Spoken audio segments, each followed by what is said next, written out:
ഞാൻ മരിച്ചാൽ നന്മണ്ടപ്പള്ളിയിൽ ലക്ഷക്കണക്കിന് ആളുകൾ വന്നാൽ എന്റെ മരണം ഒരു വിജയമാണെന്ന് തെറ്റിദ്ധരിക്കരുത്. പള്ളിയിൽ കൊള്ളാതുന്നതിന്റെ അപ്പുറം ആളുകളുണ്ട്.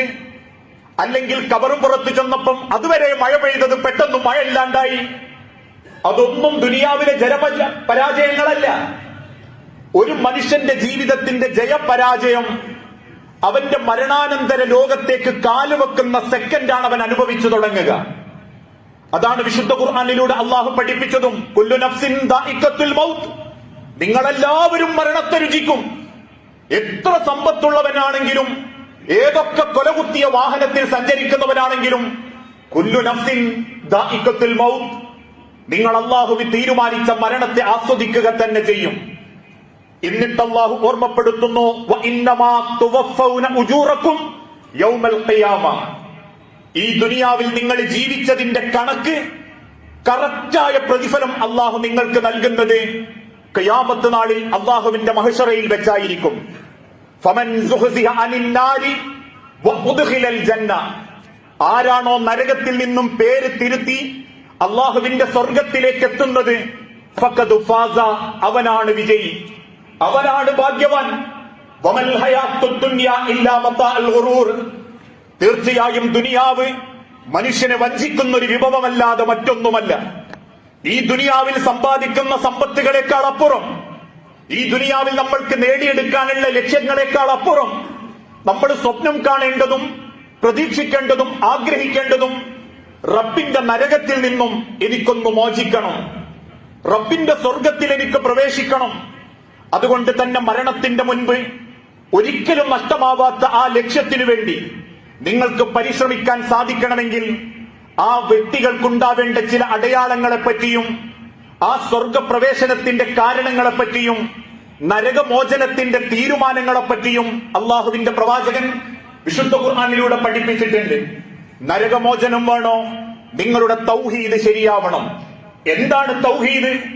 ഏകനായ പ്രപഞ്ചനാഥനായ സൃഷ്ടാവിനെ മാത്രം ആരാധിക്കൽ. എക്കാലഘട്ടത്തിലും മുസ്ലിം സമൂഹത്തിനിടയിൽ ഭിന്നതയുണ്ടായത് തൗഹീദിന്റെ വിഷയത്തിലാണ്.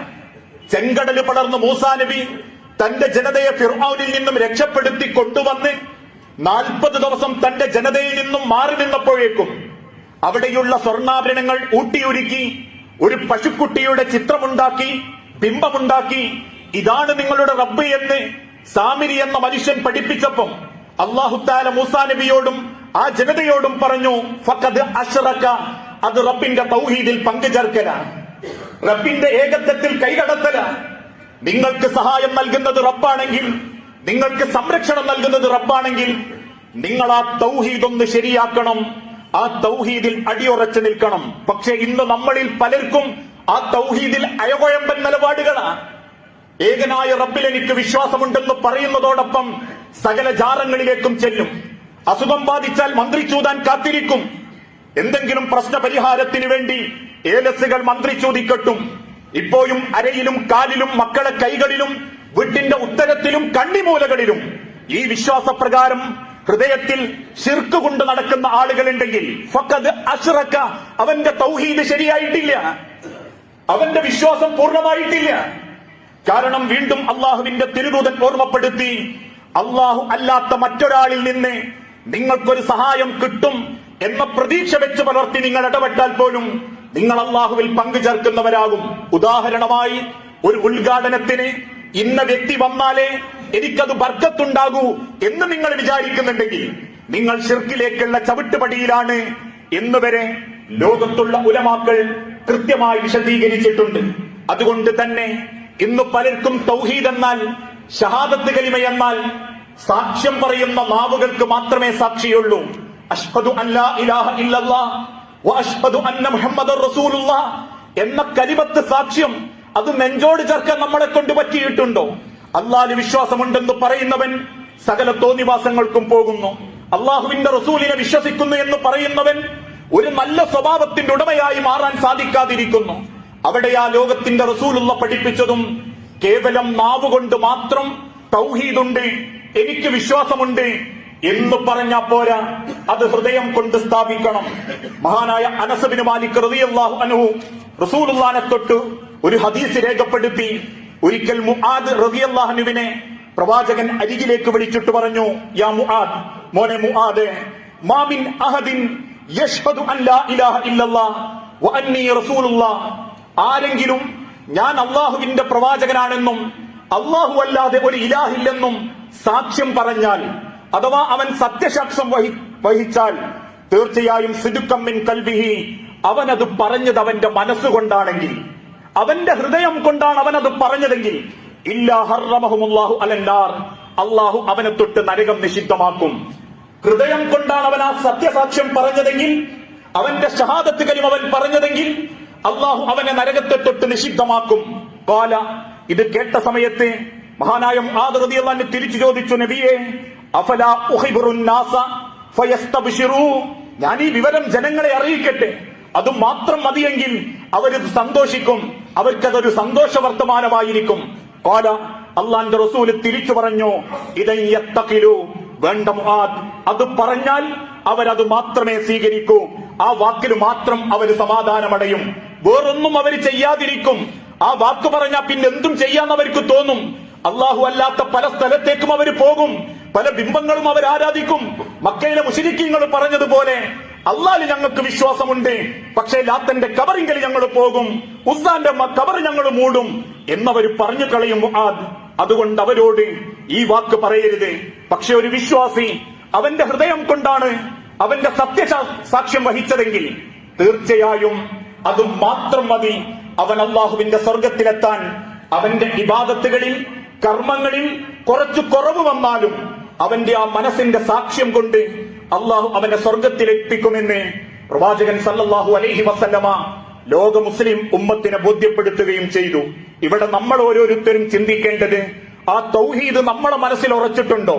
അള്ളാഹുവിനെ മനസ്സിലാക്കേണ്ട രീതിയിൽ നമ്മൾ അറിഞ്ഞിട്ടുണ്ടോ? ഇന്ന് പലർക്കും അള്ളാഹുവിൽ വിശ്വാസമുണ്ടെങ്കിലും പ്രശ്നം വന്നാൽ ബദരീങ്ങളേക്കാക്കണേ, മമ്പർദ്ദങ്ങളേക്കാക്കണേ, മക്കാമിലേക്കൊന്ന് പോണം, അവിടെ പോയൊന്ന് ഊതണം, അവിടെ പോയൊന്ന് കെട്ടിക്കണം. കേരളത്തിലും അല്ലെങ്കിൽ ഇന്ത്യയിലുമുള്ള സകല ഇത്തരത്തിലുള്ള ജാറങ്ങളും ഒന്ന് സന്ദർശിക്കണം.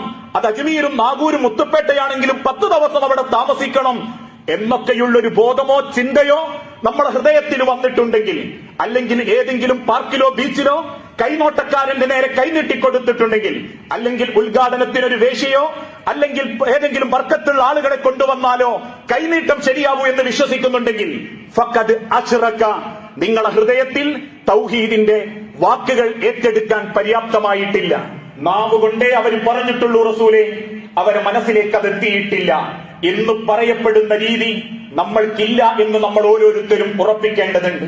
മറ്റൊരു ഭാഗത്ത് അള്ളാഹുവിന്റെ തിരുദൂതൻ വീണ്ടും ഓർമ്മപ്പെടുത്തി, നരകം നിങ്ങൾക്ക് നിഷിദ്ധമാക്കപ്പെടണോ എങ്കിൽ നമസ്കാരത്തിൽ നിങ്ങൾ കൃത്യതയോടെ ഉണ്ടാവണം. എപ്പോഴെങ്കിലും നമുക്ക് തോന്നുന്ന സമയത്ത് വന്ന് ചെയ്താൽ മതി എന്ന അർത്ഥത്തിലല്ല. കഴിഞ്ഞ റമദാനിൽ കൃത്യമായി ജമാഅത്തിന് പങ്കെടുത്ത പലർക്കും വീണ്ടും ഒരു ജമാഅത്ത് കിട്ടണമെങ്കിൽ പള്ളിയിൽ ഏതെങ്കിലും നിക്കാഹ് നടക്കണം, അല്ലെങ്കിൽ പള്ളിയുടെ അരികിലുള്ള ഫ്ളാറ്റിലോ പള്ളിക്കരികിലുള്ള ഏതെങ്കിലും ഓഡിറ്റോറിയത്തിലോ അത്തരത്തിലുള്ള എന്തെങ്കിലും ഒരു കാര്യം നടക്കണം. അതിനിങ്ങോട്ട് ശേഷം ഒരു ദിവസത്തെ 5 വക്തിൽ ജമാഅത്തിന് കൃത്യമായി പങ്കെടുക്കാൻ ഒരുപക്ഷെ നമ്മളിൽ പലർക്കും സാധിച്ചിട്ടില്ലെങ്കിൽ, മഹാനായ റസൂലുള്ളാഹി സല്ലല്ലാഹു അലൈഹി വസല്ലം പറയുന്നു, മൻ സ്വല്ലാ 40 യൗമൻ ഫീ ജമാഅത്തിൻ, ആരെങ്കിലും 40 ദിവസം ജമാഅത്തിൽ കൃത്യമായി പങ്കെടുക്കുകയാണെങ്കിൽ, യുദ്രിക്കു തക്ബീറത്തൻ, ഏത് സമയത്ത് അല്ലാഹു അക്ബർ എന്ന് ഇമാമ് ആദ്യത്തെ തക്ബീർ തുടങ്ങുന്ന സമയത്ത് തന്നെ അവൻ ആ ജമാഅത്തിന് കൂടിയിട്ടാണ് 40 ദിവസം അവൻ ജമാഅത്തിന് കൃത്യമായി പങ്കെടുക്കുന്നതെങ്കിൽ, കതബലഹു ബറാഅത്താനി, അല്ലാഹു 2 മോചനം അവന് കൃത്യമായി രേഖപ്പെടുത്തും. സഹാബത്ത് ചോദിച്ചു, നബിയെ, ഏതൊക്കെയാണ് ആ മോചനം? ഒന്നാമത്തേത് ബറാഅത്തു മിനന്നാർ, നരകത്തിൽ നിന്നുള്ള മോചനമായിരിക്കും. വ ബറാഅത്തു മിനൻ നിഫാഖ്, രണ്ടാമത്തേത് മുനാഫിക്കിന്റെ സ്വഭാവത്തിൽ നിന്നും അവൻ രക്ഷപ്പെടും. അവന്റെ കാപട്യത്തിൽ നിന്നും അവൻ അള്ളാന്റെ അടുത്ത് റബ്ബിന്റെ ചോദ്യത്തിന് മുൻപിൽ അവൻ രക്ഷപ്പെടുന്നതായിരിക്കും. മറ്റൊരു ഭാഗത്ത് റബ്ബിനെ അല്ലാഹു തആല ഓർമ്മപ്പെടുത്തി, നിങ്ങൾക്കല്ല നരകം നിഷിദ്ധമാക്കണോ എങ്കിൽ റബ്ബിനെ ഓർത്ത് നിങ്ങളെ കണ്ണൊന്ന് നിറയണം.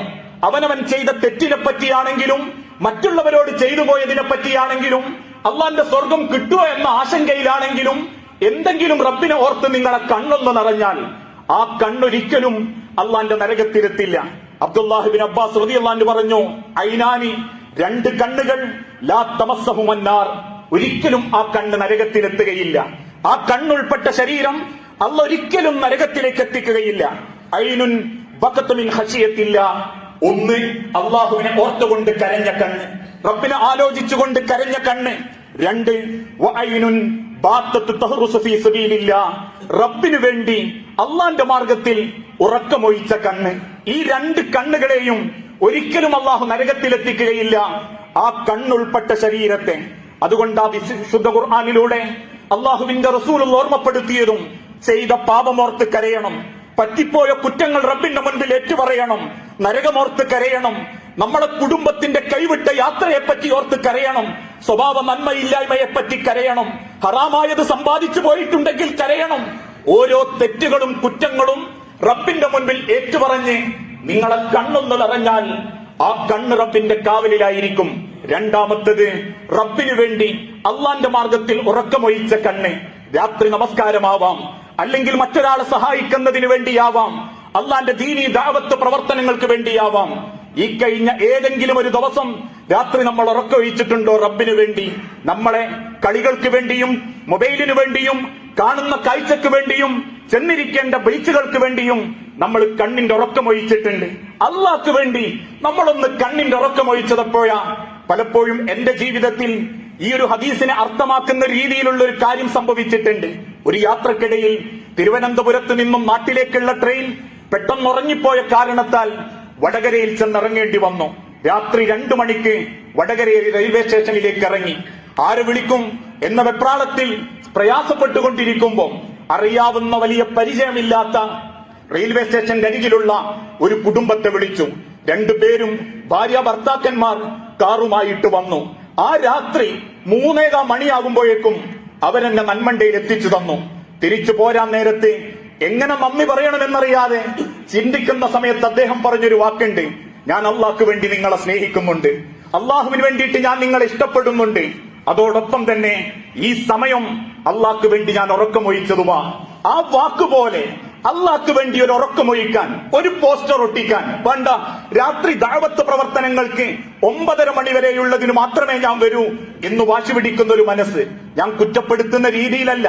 ഏതെങ്കിലും ഒരു രാത്രി അള്ളാഹ്ക്ക് വേണ്ടി, ഏതെങ്കിലും പോൺ സൈറ്റുകൾക്ക് വേണ്ടിയിട്ടല്ല, ഏതെങ്കിലും ചാറ്റിങ്ങിന് വേണ്ടിയിട്ടല്ല, ഏതെങ്കിലും പെണ്ണിനെ ആണിനെ വരുതിയിൽ വരുത്താൻ വേണ്ടിയിട്ടല്ല, അള്ളാഹ്ക്ക് വേണ്ടി നമ്മൾ ഉറക്കൊഴിച്ചതപ്പോഴാ, അള്ളാഹ്ക്ക് വേണ്ടിയിട്ട് കാത്തിരുന്നതപ്പോഴാ.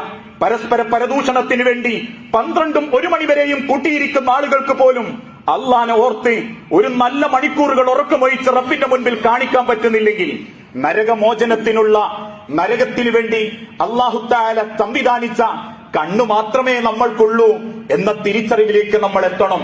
നരകമോചനത്തിന് വേണ്ടി ആ കണ്ണ് ഉപയോഗിക്കുന്ന നല്ല മുഅ്മിനീങ്ങളാവാൻ നമുക്ക് സാധിക്കേണ്ടതുണ്ട്.